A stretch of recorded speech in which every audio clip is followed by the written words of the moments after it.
আসসালামু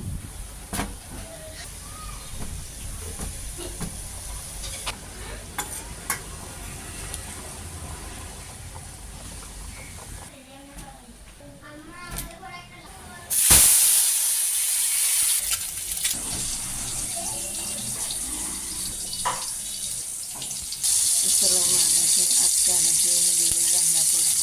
এখানে আমি পেঁয়াজ, রসুন, আদা বাটা, মরিচ, ধনিয়ার গুঁড়া, হলুদের গুঁড়া, জিরার গুঁড়া এগুলো আমি সব কিছু দিয়ে দিচ্ছি। আজকে শসা দিয়ে মাছ ধরা বা ডিম বোনা করবো। আমার ভিডিওটা কেমন লাগে প্লিজ আপনারা লাইক কমেন্ট শেয়ার করবেন আর আমার জন্য দোয়া করবেন যাতে আমি ভালোভাবে কাজ করতে পারি। আমি শুধু নকশি কাজ করার জন্য ভিডিওটা করি। এখানে আমি টমেটো দিচ্ছি, সব মশলা আমি দিয়ে দিচ্ছি। এখানে আমার তরকারি হয়ে গেছে, এখন আমি বাটিতে নামাই নেব। শসাগুলো আমি আগে কেটে দিয়ে রাখছি, এখন আমি একটা ঢাকনা দিয়ে দেখে দেব। আসসালামু আলাইকুম।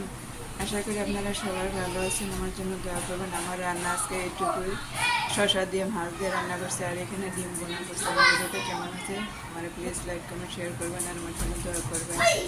আমার এখনও অসুস্থ অবস্থায় আছি, আমি এখনও ভালো হয় নাই, আমার জন্য দোয়া করছি। আসসালামু আলাইকুম।